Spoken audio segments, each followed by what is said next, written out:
How are you, Jay?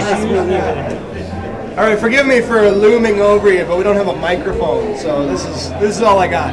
Just the presence of my voice. Yeah. So first off, my big concern is that all makes sense, especially that first 10 minutes where we're talking about authorship and timeline. Everybody track with that? Everybody was able to follow that? Okay. Can I repeat it in 2 sentences? Sure. If you could, that would be amazing.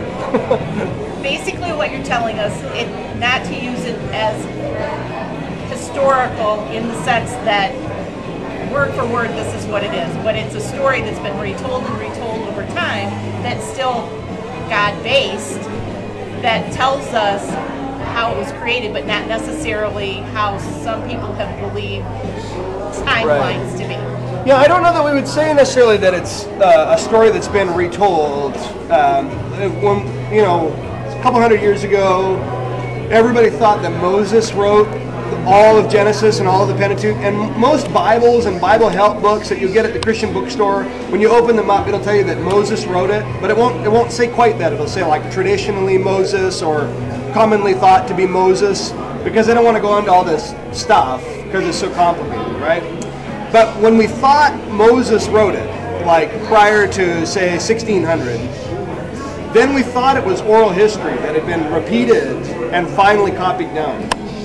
We know now that that's not the case. We know now that it's original to some other biblical writer, and we don't know who it is. We just call him the priest or the author. So similar to how like Isaiah was inspired by the Spirit of God to write the prophecies of Isaiah for the very first time, whoever wrote Genesis 1 was inspired by the Spirit of God to write it for the very first time. And probably what we have in Genesis is just what he wrote when he was quickened by the Spirit, which is really different than what I grew up with, when what most of us grew up with. And again, the reason I think it's so different is not because we're so smart or we're breaking new ground. It's because it's so complicated, and most of the time it just doesn't seem like it makes a difference. I mean, most of the time as you're reading Genesis, you're going, who cares? Like, it doesn't matter. It doesn't matter if Moses wrote it or his servant or Joshua. It just doesn't matter. But when we get to particular pieces of Scripture that have huge significance, and that today in America, many Christians have made it into this huge doctrine, right up there level with the deity of Jesus. I mean, it's a huge fighting point. Then I think we need to look at those passages of Scripture really, really carefully and make sure we know exactly what we're talking about before we go on a big crusade and calling everyone else names and et cetera, et cetera, et cetera. So that's why I think it's different than what we grew up with, is because we didn't used to think it mattered, but it matters. And we could do this much homework with most of the Pentateuch, well, with all of it. And usually it's big chunks that are all from the same guy, middle of Genesis, all from the same guy. Most of Deuteronomy, all from the same guy. But with Genesis 1, it's different. And it's different with Genesis 2. That's a different author, too. But why is the Pentateuch in the New Testament then attributed to Moses? Yeah, the Pentateuch in multiple places. Well, actually, the law is attributed to Moses in many places, not actually the Pentateuch. Now, those things are largely synonymous in our minds, right? Because they're the same things. Pentateuch, first 5 books. Law, first 5 books. But when you see that the law is attributed to Moses, when we talk about in Scripture, we got to understand that, Moses is involved in receiving the 10 Commandments. That's the first law. And by and large, for the biblical writers, they didn't think about things in the same way we do, with the same degree of criticism and nitpickiness that we do. They certainly weren't arguing about evolution like we are. So when they talk about the law being given to Moses and Moses writing down the law, they're largely referring to the 10 Commandments. But yeah, it's kind of a grandfather of the whole Pentateuch as well. But that's not anything that would make a historical, critical mountain out of, because we know that these are, carpenters and fishermen living in first century Palestine in a pre-scientific, pre-industrialized part of the world. They're working with what they got. Said it, Love Shack, not to ask scientific questions, but Yeah. is 24 hours in the Bible when it says in one day? I don't think so. We're going to talk about that in week 3. But I don't think so. I don't think, because I don't think it's I think the only way you could ever call it a description of how old the earth is if Adam or Eve wrote it down. Because they're the only people who would know But even them, they were only created on day 6. So there's still 5 days of something they know nothing about. But because we really know they didn't write it, we have no idea how old the earth is. So it could be 6 days old.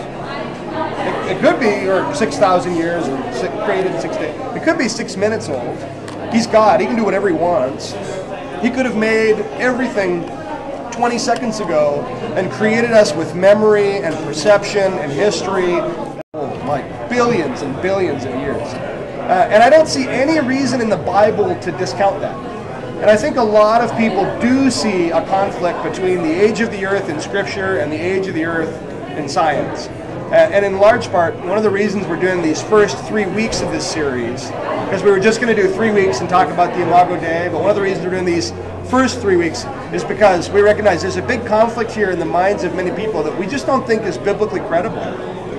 We think that's bad biblical interpretation because, again, most of us aren't willing to go into the real complexity because it just doesn't seem like it makes a difference, but it does make a difference specifically in regards to the age of the earth, evolution, etc. So keep repeating this because this is important.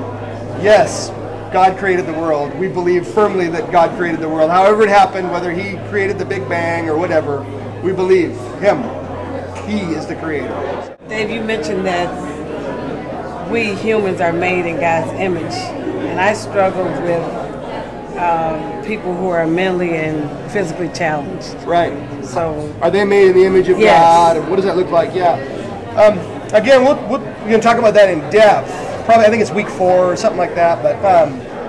But the image of God doesn't refer to any mental faculty, and it doesn't refer to any biological faculty. So it's not about having arms and legs or being black or white or whatever. Otherwise, we'd all need to be, Arabs, that were 5 feet tall. The image of God refers to a couple of different things that are all really bad ways of describing this sort of pure thing. Okay? The simplest way to understand it is that we're made of spiritual people. So that our essence is supernatural. That's the gist. We might understand that as having like self-awareness.